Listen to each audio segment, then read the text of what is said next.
Welcome. You're here, I imagine, because you want to get straight to the point, get the key info without wading through everything else. And today we've got, well, an interesting situation.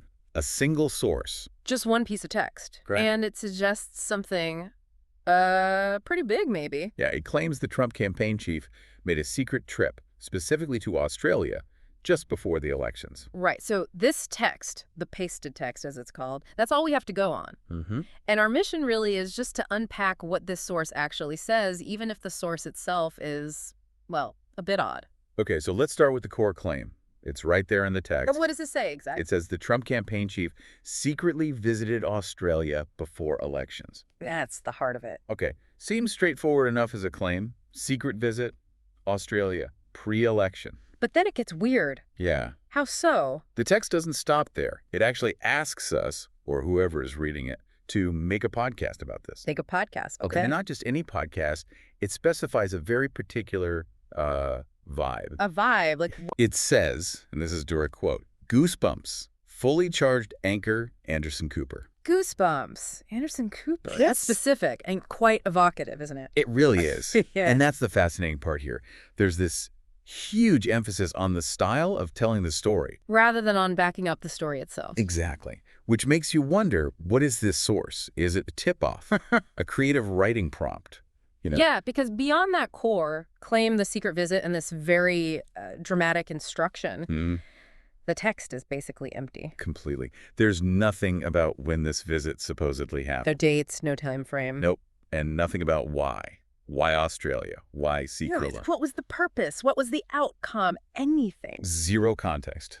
Just the bare claim and this instruction about the goosebumps feel. So if you think about how we usually assess information, Yeah. the basic questions who, what, when, where, why, they're mostly unanswered here, aren't they? Totally. Except for the who, the campaign chief, and the what a secret visit to Australia. The Yeah. rest is just blank. Which makes the claim impossible to verify based on this source alone. It's just floating there. Precisely.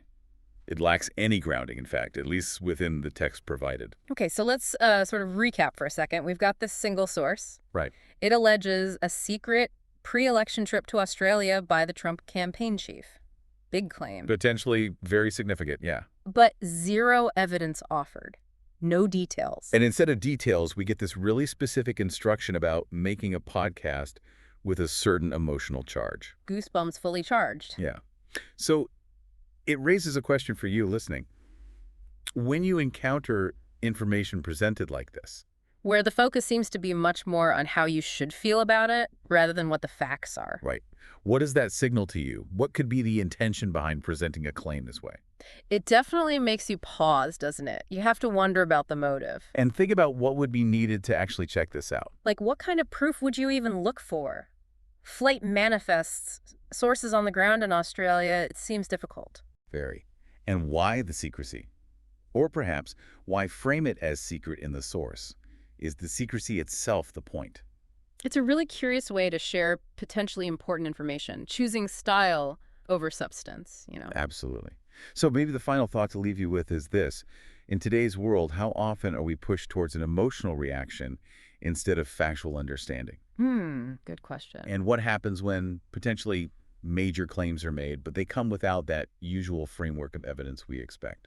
What does that do to our perception? Lots to mull over there. Thanks for joining us for this deep dive.